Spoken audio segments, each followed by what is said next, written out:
मोजण्याचे जुने माप या शब्दसमूहाबद्दल एक शब्द शोधा. पर्याय पहा काय दिलेले आहेत. मोहोर, दमडी, गुंजकोस. तर या प्रश्नाचं अचूक उत्तर आहे डी कोस. पहा आता स्पष्टीकरण काय. अंतर मोजण्याचे जुने माप कोस.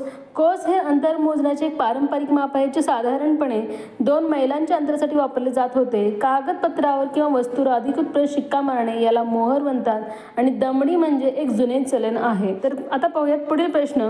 आदित्य या शब्दाचा समानार्थी शब्द शोधा. चेतना, स्वराधीश, अमृत, सूर्य. तर पहा आदित्य या शब्दाचा योग्य समान शब्द आहे डी सूर्य. हेच आहे योग्य उत्तर. आता स्पष्टीकरण पहा. आदित्य समान शब्द पहा आणखी काय आहेत. सूर्य, दिनकर, दिनमणी, दिनेश, अंशुमन, प्रभाकर, भानू, भास्कर, मित्र, रवी, सविता. सविता हे मुलीचे नाव आहे हे देखील आपल्याला लक्षात ठेवायचं आहे. आणि याच्यासारखं असलेलं सरिता याचा अर्थ काय होतो. नदी. नदी समान शब्द सरिता येतं. त्यानंतर पहा बाकीचे पर्यायाचे देखील समान शब्द दिले आहेत. अमृत समान शब्द काय येतात. पियुष, सुधा, सुधारस, चेतना, स्मृती, बुद्धी, चैतन्य. तर अशा प्रकारे बरोबर उत्तराचे जे काही स्पष्टीकरण आणि त्याचप्रमाणे इतर पर्यायाचा देखील अभ्यास आपण इथे केलेला आहे. पुढील प्रश्न पहा. त्याच्याकडून चांगले कार्य घडले होते. अधोरेखित शब्दाची जात ओळखा. तर पहा कडून या शब्दाला इथे अधोरेखित केले.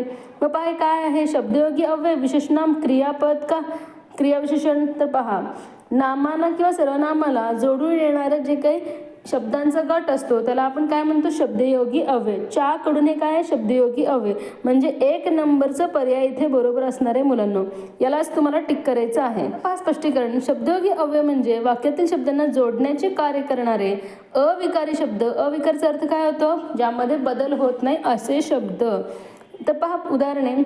वर, च्यावर असं जोडून येतं. खाली, जवळ, पाशी, साठी, पासून, कडून इत्यादी. तर पहा जवळचा उपयोग कसं केलं तर घर शाळेजवळ आहे. शाळेच्या जवळ आहे. साठी मी तुझ्यासाठी हे करतो. पूर्वी मी अभ्यासापूर्वी खेळलो. कडून हे पुस्तक तिच्याकडून आले. तर अशा प्रकारे स्पष्टीकरण देखील इथे योग्य प्रकारे दिलेलं आहे. वनरक्षक भरतीच्या पुस्तकातील हे प्रश्न आपण आजच्या व्हिडिओमध्ये पाहिले आहेत.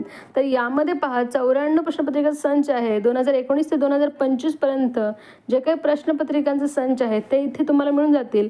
आणि त्याचप्रमाणे TCSने 2023 मध्ये घेतलेल्या वन विभागाच्या 32 प्रश्नपत्रिकांचा देखील इथे समाविष्ट करण्यात आलेला आहे आणि ते देखील अचूक स्पष्टीकरणासहित. आणि त्यामुळे तुम्हाला काय होईल. तुमचा अभ्यास अधिक चांगल्या प्रकारे होईल. तुमची तयारी आणखी चांगली होईल विद्यार्थ्यांनो. तर हे पुस्तक 5 मे पासून संपूर्ण महाराष्ट्रात उपलब्ध आहे. तर हे पुस्तक तुम्हाला ॲमेझॉनवर मिळून जाईल. जर ॲमेझॉनवर तुम्हाला पुस्तक जर नाही मिळालं तर तुम्ही डिस्क्रिप्शनमध्ये दिलेल्या नंबरला कॉन्टॅक्ट करायचं आहे. तुम्हाला पुस्तक हे घरपोच मिळून जाईल. धन्यवाद.